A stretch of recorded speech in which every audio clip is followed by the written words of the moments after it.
ताकाच लागून आयज सुद्दां आमकां जे कावळे पळोवंक मेळटा, each and every crow is blind. Ram Krishna Hari. खूब दीस जाले आमच्या चॅनलाचेर व्हिडिओ वचोंकूच नासलो आनी आमी चिंत्तालीं की केन्ना करया व्हिडिओ, केन्ना करया व्हिडिओ, आनी असो टॉपिकूय गावनासलो. आनी कितें जालें की दिसतूच रामनमी आसली आनी ताका लागून आमी डिसायड केलें रामनम ही पुऱ्या भारतान तशेंच जगान लायक व्हड संख्येन लायक जे लोक सेलिब्रेट करता. आनी बेस्ट जो टॉपीक आसतलो आमच्या खातीर सुद्दां लायक व्हिडिओ करपाक आनी तुमच्या पर्यंत इन्फॉर्मेशन पावोवपाक. सो आयच्या ह्या व्हिडिओन श्री रामाची आनी रामनमीची जी इन्फॉर्मेशन आहा पळय, जितकी जास्त इन्फॉर्मेशन आसा पळय ती आमी कवर करपाक ट्राय करतले आनी तुमच्या पर्यंत ती बरे भाशेन आमी इन्फॉर्मेशन जी प्रेजेंट करपाक आमी ट्राय करतले. चला तर फक्त इन्फॉर्मेशनच न्हय बट ऑलमोस्ट लायक 2 स्टोरीज आमी कवर अप करतली. अशी स्टोरीज आसा की जी सगळ्यांक खबर आसना आनी ती स्टोरीज जर तुमकां खबर आसा जाल्यार आमकां मागीर लेटर ऑन तुमी सांगा की आमी जर कितें मिस्टेक बीन केल्या जाल्यार की we will not feel bad as such. चला तर इश्टानो स्टार्ट करया आयचो आमचो व्हिडिओ. आनी जर तुमी आमच्या चॅनलाक सबस्क्रायब करूं ना तर सबस्क्रायब बी करात आनी ती बेल आयकॉन सुद्दां दामपाक विसरूं नाकात आनी हो व्हिडिओ इवन लायक आनी शेअर करात जर तुमकां जर आवडलो आसा तर. चला तर स्टार्ट करूया. म्हाका एक सांग पळया, रामनमी आमी कित्या खातीर अशी सेलिब्रेट करता? बेसिकली रामनम आसा न्हू पळय म्हटल्यार जेन्ना श्रीराम जल्माक येयलेले पळय तो दीस. आनी त्या दिसा श्रीरामाक स्पेशली पाळण्यान घालता. बेजिकली बाळ स्वरुपान आमकां पळोवपाक मेळटा श्रीरामाक, बेबी आमी म्हणूं शकता बेबी फॉर्मान. आनी जो इम्पॉर्टन्स आमी म्हणूं शकता की लायक पाळण्यान घालून पाळणे हालोवपाक अशें प्रॉपर अशें पळोवपाक मेळटा, स्वता हालोवपाक मेळटा. आनी आमच्या सुद्दां गांवान हांव शिवोलेचो, सो आमकां सुद्दां ते ल्हानपणाच्यान अनुभव घेवपाक म्हाका मेळटा की कसो रामाक पाळण्यान घालता, कसो हालयता पाळणे. आनी आतां लग्न जावन तुकाय ते बेजिकली कळूंक मेळटा. तुज्या खातीर सुद्दां तो खुबसो असो डिफरंट अनुभव आसतलो. बेसिकली हांवें पळयलां की जेन्ना श्रीरामाक पाळण्यान घालता न्हू पळय तेन्ना चाफ्याची फुलां वापरता आनी चाफ्याची बश्टीच फुलां न्हय बट ताचेर गुलाल घालता. सारक्यो पिंक कलरचो गुलाल आसता पळय तो यूज करता मोस्टली. आय गेस देवाक खूब आवडटा आसतलो चाफ्याची फुलां बीन. तुमकां जर एग्जॅक्ट रिजन खबर आसा जाल्यार आमी कमेंट सेक्शनान नक्कीच सांगात. आतां सेकेंडली जी आमी पळयता पळय की श्री राम जे आमचे देव आसले पळय ते श्री हरीचे अवतार म्हणजे लॉर्ड विष्णूचो अवतार घेतलेलो तेंच्यांनी. आनी तेज्या फाटली स्टोरी अशी आसा की रावणाचो वध करपाक जाय आसलो. सो रावणान त्या टायमाचेर सगल्या कडेन आतंक अशें म्हणजे सगळे कडेन मारामारी, लोकांक मारप अशें सगळें चालू आसलेलें. सो देव सगळे जे डेमिगॉड्स आनी इवन दुसरे गॉड्स आसतात जे देव आसले पळय ते वयता श्री हरी कडेन. सो केन्नाय अशें जाता की लायक जेन्नाय कितें म्हणजे त्या टायमाचेर म्हणजे अशें जातालें पळय सृश्टीचेर तेन्ना सगळे देव पयलीं वयताले ब्रह्मदेवा कडेन. ब्रह्मदेवा कडेन जो इशू आसा पळय ते डिस्कस करताले आनी जर ब्रह्मदेवा कडेन सोल्युशन नासतालें जाल्यार सगळे देव आनी ब्रह्मदेव श्री हरी कडेन वयताले. श्री हरी कडेन वचपाचो उद्देश इतलोच आसलो की श्री हरी आसा पळय ते आमचे सृश्टीचे पालनहार. सो ते सृश्टीक प्रोटेक्ट करता. सृश्टीचे एवरी मुवमेंट आसा पळय आतां तुमी म्हणूं शकता की आतां आमच्या सायडीक जर अशें झाडां आसा हांगासर एक पान सुद्दां पडटा तेजेर श्री हरीचो बेजिकली कंट्रोल आसा. Everything on this earth is basically controlled by Shri Hari म्हणजे लॉर्ड विष्णू. सो ते सुद्दां लायक जल्माक सुद्दां कोण येवन कर्म कितें करता तेजेर सुद्दां श्री हरीचोच असो एक तुमी म्हणूं शकता की कंट्रोल आसा. पण मनीस जे कितें करता पळय ते आपल्या कर्मांनीच. सो तो कितें कर्म करतलो पळय तो तेज्या प्रमाणे तो फळ ताका सुद्दां तशें मेळटलें. हय इवन हांवें अशें वाचलां वन ऑफ द स्क्रिप्चर्स की लायक इवन ज्यो टायनी हे आसता एंड्स आसता बेसिकली मुयो आसता न्हू पळय ज्यो मूव करता न्हू स्लोवली स्लोवली हय तेजो पसून रिकॉर्ड इतलो मायन्यूट रिकॉर्ड आसता न्हू पळय तो पसून खंय श्री हरी कॅप्चर करता खंय बेसिकली लायक तो मुवमेंट पसून लायक आमी समजूंक शकता की लायक इतल्यो बारीक बारीक गोश्टी जर श्री हरी लायक हे करू शकता जाल्यार हम्म. आमचो आनी तुमचो तर कितलोच रिकॉर्ड आसतलो. सारकें. सो मागीर कितें जाता की श्री हरी कडेन तेन्ना सगळे देव वयता पळय, तेन्ना श्री हरी सांगता की आपूण राम अवतार घेतलो आनी इवन सुदर्शन मागीर आनी जे श्री हरीचे जे आमचो शेषनाग बीन आसता पळय, तांकांय बीन श्री हरी आपले भाव म्हणजे राम जालो तो स्वता श्री हरी जाले, लक्ष्मण भरत शत्रुघ्नचे सुदर्शन मागीर आमचे जो शेषनाग आनी सगळे ते देव आहा पळय तेवूय अवतार घेता. सो ती भावंडा आमचे आमचे तुमी जी भूतलाचेर येता. आनी ती आसली स्टोरी कित्या खातीर येयले आनी मागीर इवन तुका अशें खबर आसा की लायक म्हणजे रावण आसलो न्हू पळय, ताका इतलो गर्व आसलेलो की तेणें देवां कडेन अशें हें मागलेलें की आपल्याक तो तुच्छ मनुष्य आसा न्हू पळय तो मारूंक शकना. सो बेसिकली लायक रावण मनशांक तुच्छ मानतालो. सो तेका लागून श्री हरीन डिसायड करता की आपूण जो अवतार घेतलो पळय तो ते तुच्छ मनशाच्याच स्वरुपान घेतलो म्हणून. सारकें. सो तेका लागून सगळे देव बीन अशें आसता न्हू पळय ते केन्नाच श्रीरामांक अशें रियलायज करून जावं अशें हें करपाक दिना की देवान असो अवतार घेतला म्हणून. सो दॅट रावणाक कॉन्फिडन्स जावपाक जाय की लायक आपूण आतां इमॉर्टल असो म्हण. सारकें. सो तुमी श्री हरीचे खंयचोय जर तुमी अवतार घेतलो पळय अशी न्हू, जाल्यार तुमकां रियलायज जातलें की देवाक खबर आसलेलें जेन्ना अवतार घेतला की आपूण सुप्रीम पर्सनॅलिटी म्हणजे आपूण श्री हरीचो आपूण अंश म्हणजे आपूण अवतार घेतला श्री हरीन स्वता. लायक श्री कृष्णाक सुद्दां खबर आसलेलें, परशुरामाक सुद्दां खबर आसलेलें, अशें दुसरे आमचे मत्स्य अवतार सगळे जे अवतार आसलेले पळय तितून खबर आसलेली. बट इवन तुका अवतारांक खबर नासलेली. आनी श्री हरी जेन्नाय कितें करता पळय जशें तुमकां सांगलें की everything is control by Shri Hari. So Ravan सुद्दां न्हू श्री हरीचोच एक द्वारपाल. रावण आनी तेजो भाव आसा पळय तो कुंभकर्ण आसलेलो, जो सदांच न्हिदत आसतालो. सो ते दोगूय न्हू श्री हरीचे द्वारपाल. म्हणजे आतां आमी म्हणूंक शकता की लायक एक सेक्युरिटी गार्ड आसता पळय जो आमच्या गेटी कडेन रावता, फ्लॅटाच्या गेटी कडेन वा घराच्या गेटी कडेन रावता कोणाक आडोवपाक बाबा तूं एंट्री दिवपाक. तशेंच श्री हरीचे जे द्वारपाल आसले पळय ते बेसिकली तेंच्यांनी सांगलेलें की आपूण भूतलाचेर वयता. सो तांकां देव रावण आनी कुंभकर्ण म्हणून धाडटा. सो रावण हो वायट नासलो एक्चुली. सो तेजी जी थिंकींग आसलेली पळय ती वायट आसलेली.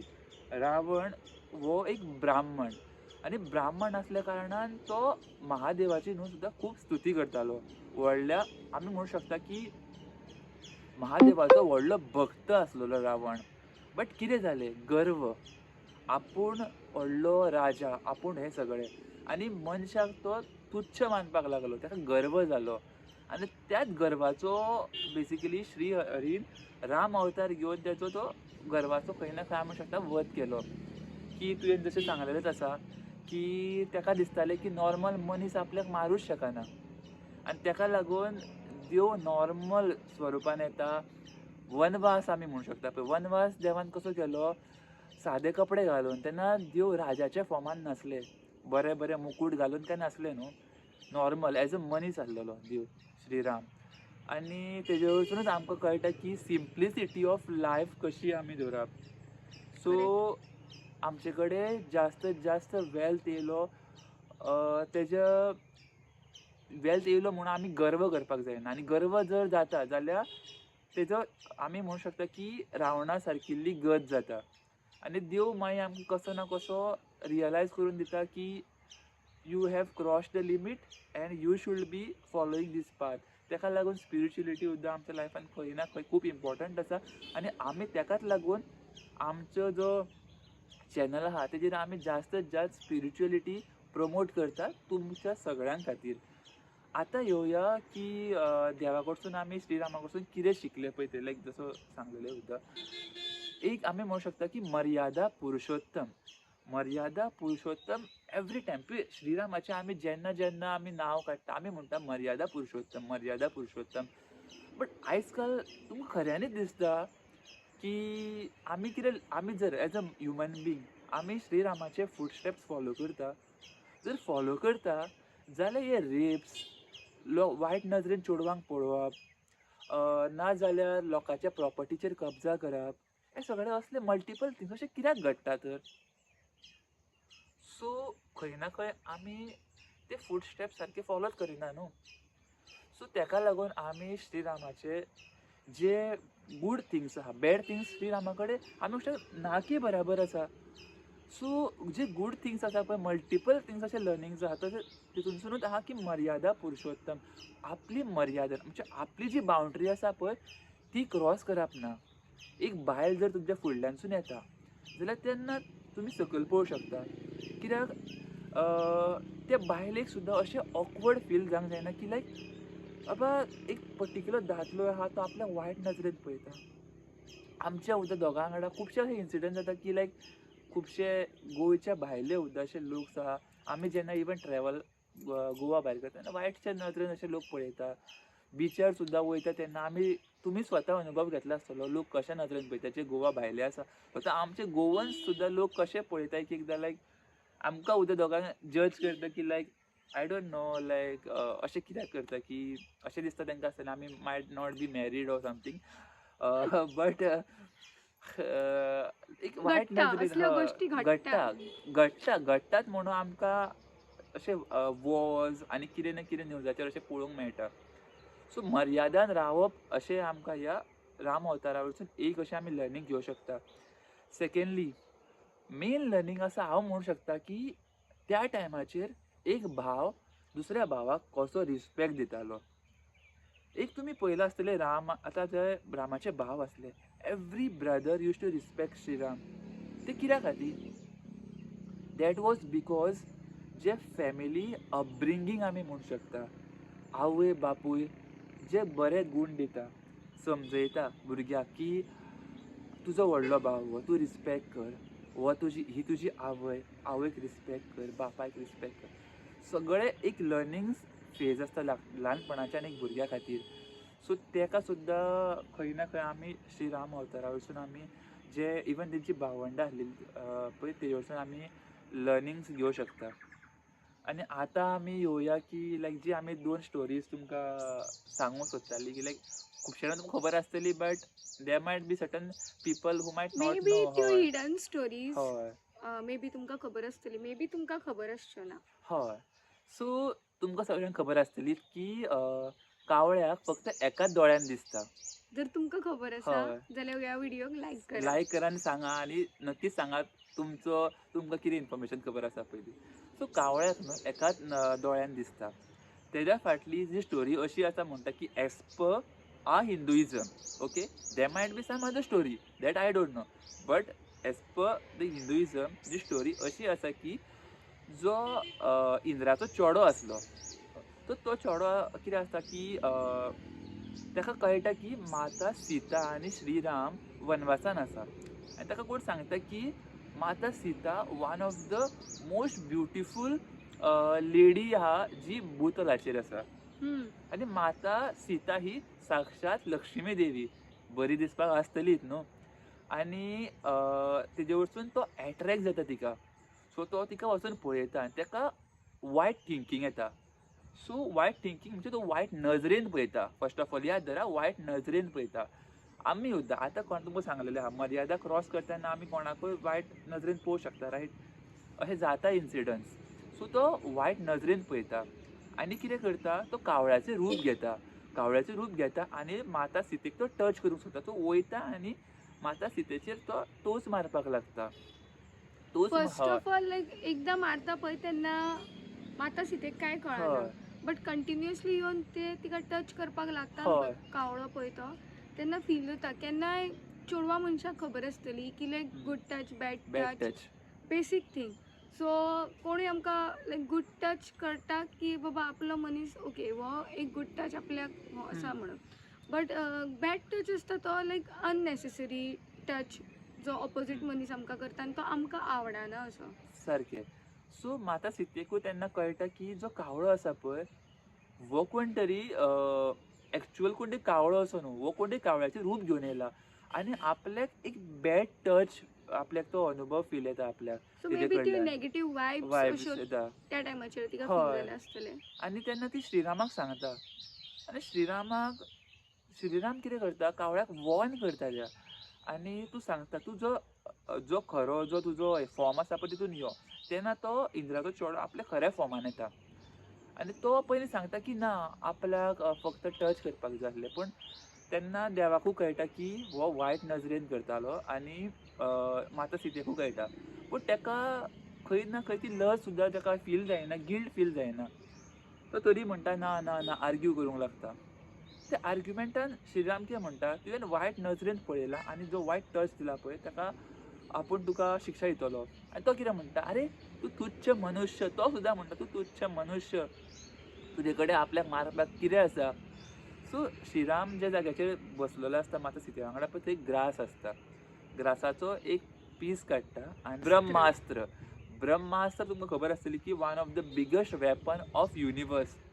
सो तो ग्रासाचो कुडको तेजेर मारता शेवटून आनी ब्रह्मास्त्राचो आवाहन करता आनी जेन्ना तो कावळो म्हणजे तो एक्चुअली कावळो नासता इंद्राचो चेडो आसता न्हू तो पळयता की आपल्याच फुडसून तो हे येता ब्रह्मास्त्र येता. तो धांवपाक लागता. धांवता धांवता तो कावळ्याचो फॉर्म घेता आनी तसो धांवूंक लागता आनी तो ब्रह्मास्त्र तेजो न्हू कितें जाता की लायक कंटिन्यूअस फॉलो म्हणजे लायक फाटल्यान वयता आनी लास्टाक ताका आपली चूक कळटा आनी देवाच्या पांया कडेन येवन तो पडटा. पण देव ताका कितें सांगता खबर आहा तुवें चूक केल्या काय ताका माफी ना. पूण आनी सेकेंडली देवा कितें म्हणटा देवा आपलें चुकलें. सो देव कितें म्हणटा ओके चुकलें न्हू जाल्यार आपूण एक करूं शकता. आपणें आपलं ब्रह्मास्त्र सोडला पळय तो आपूण परत काय घेवं शकना. परत घेतल्यार फाल्यां सकाळी फ्युचरान आपल्याक आपूण फोटींग असो जातलो. आनी बायलेचेर जेन्ना खंयचे संकट येतले तेन्ना लोक फॉरगिवनस करतले. हे मायट बी तेन्ना देवान थिंक केलें आसता. देव सांगता की लायक आपूण तुका फूल डिस्ट्रॉय करचो ना बट तुवें ज्या नजरेन माता सितेक तुवें जे वायट नजरेन पळयल्लें पळय तितून एक दोळो तुजो फुट्टलो आनी तो ब्रह्मास्त्र वयता आनी तेजो एक दोळो फोडटा. ताकाच लागून आयज सुद्दां आमकां जे कावळे पळोवंक मेळटा each and every crow is blind एका दोळ्यान वन आय. सो हे तुमकां खबर आसलें मे बी तुमकां खबर आसतलें मे बी तुमकां खबर आसचें ना. सारकें जर तुमकां खबर नासलें जाल्यार अश्योच आमी आनीक खुबश्यो स्टोरीज हाडटली. अजून सोंपोंक ना सो सबस्क्रायब करा अजून पर्यंत जर तुमकां आमचो जो व्हिडिओ आसा पळय आवडला आसा. आतां आमी येवया दुसरे स्टोरी कडेन. तुमकां खबर आसतली की लायक जेन्ना रावणान माता सितेक लंकेक गेल्ले पळय तेन्ना देवाक इंडियन ओशन क्रॉस करपाचें आसलेलें लायक लंकेक वचपा खातीर आनी तेज्याक लागून राम सेतू कन्स्ट्रक्शन चालू आसलें. जे माकूड जी वानर सेना आसली पळय ती हेल्प करताली आमचे बजरंगबली इतर सगळे आसले पळय ते मंकीज आसलेले. सो ते जेन्ना आसलेले पळय तेन्ना फाटली एक स्टोरी आसली की ती आनी खूबच इंट्रस्टींग आहा की चानयेचे लायणी आमी आतां पळय 3 लायणी आमकां 3 लायणी न्हू ती हय 3 लायणी. सो 3 लायणी कित्याक पळोवंक मेळटा फर्स्ट अशें म्हणटा की पयलीं चानयेचे लायणी नासलेल्यो आनी रामान हात ओडलो म्हणून चानयेचेर त्यो लायणी आसा जे आमकां ल्हानपणाच्यानच सांगला. बट ती स्टोरी कितें आसा पळय ती समजून घेवया. ओके बेसिकली अशें जाता की जेन्ना श्रीराम माता सितेक श्रीलंकेक हाडपाक वयता तेच्या पयलीं श्रीलंका म्हणू शकना लायक लंका. आतां आमी श्रीलंका म्हणटा. लंकेक हाडूंक वयता न्हू पळय तेन्ना लंकेच्या मदीं आनी भारताच्या मदीं जे उदक आसा न्हू पळय ते पार करून देवाक त्या वटेन वयचें पडटा. सो आतां कन्फ्युजन जाता की कशें वयतली. सो सगळीं जाणां डिसायड करता की लायक देव की आमकां पूल बांदचो पडटलो म्हणून. सो व्हडले फातर आसता न्हू पळय जे लायक लागीं आसता पळय सो सगळे जी वानर सेना आसता न्हू ती हाडून एक अशी उडयताली आसता. दॅट टू राम अक्षर बरोवन. बट पयलीं बरोवंक नासता तेंच्यांनी. सो जेन्ना बरोवंक नासता न्हू पळय तेन्ना ते बुडपाक लागता. सो सगळेच जाण कितें म्हणटा आरे बुडपाक लागले न्हू उदकान सो आतां कशें कितें जातलें. सो जे श्री हनुमान आसता पळय, बेसिकली हनुमान बजरंगबली. बजरंगबली आसा न्हू पळय, ते म्हणटा की अरे राम नाम आसा न्हू पळय, ते मनशाचें जिवन तारपाक अशें आसा. सो हो स्टोन आसा न्हू पळय, तितूंतल्यान आमी कित्याक पार करचें ना हे उदक आसा पळय तें. सो तो कितें करता, एक चॉक म्हणू शकता किंवा एक खडू म्हणू शकता, घेता आनी राम नाम अशें बरयता, राम म्हणून बरयता. सो तो राम म्हणून बरयलेलें जे ते नांव आसता न्हू पळय, ते स्टोन्स ते मागीर जे वानर सेना आसता पळय ते पास ऑन करता. सो जे पास ऑन करता आनी मागीर ते उदकान उडयता. सो उदकान उडयलें म्हणटकूच कितें जाता, जे राम नाम बरयलेलें आसता पळय, सो ते तरंगपाक लागता, ते फ्लोट जावपाक लागता. सो तितूनच एक इंट्रस्टींग अशी गजाल घडटा की जे सगळें जेन्ना चालू आसता न्हय, तेन्ना एक स्क्विरल आसता, चानी बेसिकली. सो चानी आसता न्हू पळय, ती थंयसर ती वाळू आसता, आमी म्हणू शकता की माती आसता न्हू पळय, थंयसर ती अशी अशी अशी उलटी सुलटी अशी लोळटाली आसता. सो लोळटाली आसता आनी मागीर सगळे जाण अशे पळयता तिका, आनी जे वानर आसता पळय ते हसता. पूण हे कितें करता, ही कितें करता. सो वन ऑफ द लायक एक मंकी आसता न्हू पळय, तो कितें म्हणटा, ए चानये तूं कितें करता. ती कितें म्हणटा, असो कितें विचारता तूं म्हाका, हांव कितें करता म्हणून, तुमी कितें करता. सो ती म्हणटा, ते म्हणटा कितें की आमी तो ब्रीज आसा न्हू पळय तो बांदता. ह्या ब्रिजाचेर चडोन श्रीराम माता सीतेक हाडटले म्हणून. हय, ती म्हणटा हांवूय बीन तेंच काम करता. मागीर तेंच्यांनी म्हटलें आसतलें न्हू, लायक तूं येदीशी चान्नीत, तूं आमकां कितें हेल्प करतली. हय. सो तेन्ना ती कितें म्हणटा की तुमी जे हे आसा न्हू पळय, जे कॉन्ट्रिब्युशन करता न्हू पळय, तितून हांव इल्लोसो म्हाजो वांटो आसा न्हू पळय, तो म्हाज्या परीन हांव श्रीरामाक हेल्प करता म्हणून. सो ती कितें करता, ती जी रेंव लागता न्हू पळय तिच्या बॉडीक पळय, ती ते स्टोन्साच्या वयर वयता आनी अशी अशी अशी हलयता, आपलें आंग फाफुडटा. एक्झॅक्टली ती फाफुडटा आनी जी रेंव तिच्या आंगाक लागलेली आसता पळय, ती ते जे स्टोन्स आसता पळय तेच्या मदीं पावता. ही गजाल श्रीराम आयकता आनी ते इतले सारके तेंचे दोळे भरोन येता की लायक ते अशें म्हणटा की अशेंय बीन अशें कशें आपले भक्त आसूं शकता. सो तेका लागून ते ती इमोशनल जालो तूं. हय, ती चानी आसता न्हू पळय, तिका हातीन घेता आनी तो हात ओडटा आनी ती जी बोटां आमकां आजून मेरेन पळोवपाक मेळटा आनी वरदान दिता एक्चुअली. सो देव कितें करता, सो तूं इमोशनल जाला म्हणून हांवूच कंटिन्यू करता की देव चानयेक वरदान दिता, जी तुजी पिढयान पिढी, जी तुजी जी जनरेशन येतली पळय, तेंचेर एवरी चानयेचेर बोटां पळोवंक मेळटली आपली स्वताची. आनी तेकाच लागून आतां तुमकां खंय जर चानी पळोवंक मेळटा जाल्यार त्यो लायन आसा पळय, तो श्रीरामान चानयेचेर हात धरलेलो पळय, अशें ओडलेलो पळय तो. आनी ती स्टोरी तुमकां सांगलेलीच आसा. आतां पळयात. आनी सॉरी, म्हाका खूब इमोशनल जावपाक जालें, कंट्रोल जावंक ना म्हाका आयज. चालेल.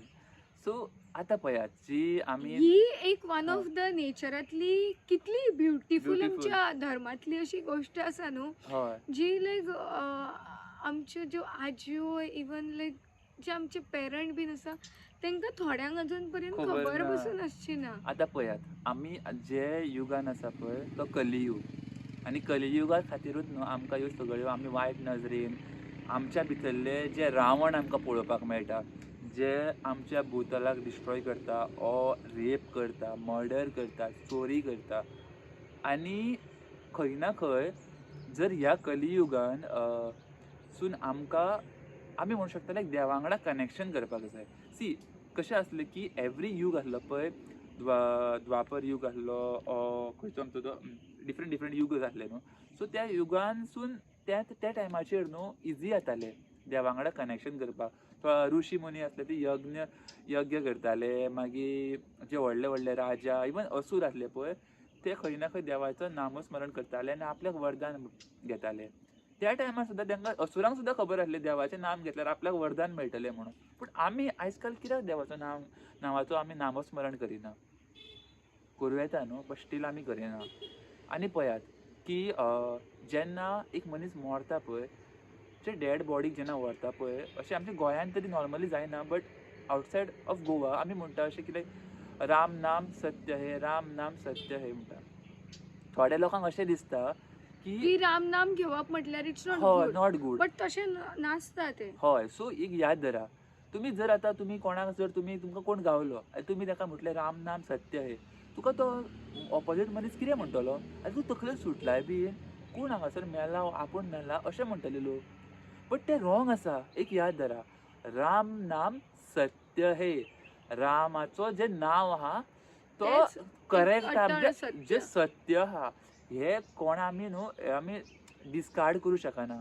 सो ताकाच लागून याद धरा, रामाचे तुमी जितले नामस्मरण करतली खंयचे देवाचे, राम आमी म्हणूंक शकता की लायक श्री हरीचे जितले फॉर्म्स आहा ते खंयचे फॉर्माचे तुमी घेया. मत्स्य अवताराचो जो आहा पळय ते घेवं शकता. नरसिंह अवतार आहा पळय, तेजे तुमी कवच, नरसिंह कवच आसा, मंत्रज आहा, डिफरंट तुमकां देवाचे तुमी जप करूं शकता. खंयचे देवाचो घ्या, ब्रह्मदेवाचे तुमकां जर आवडटा ब्रह्मदेव ते करा.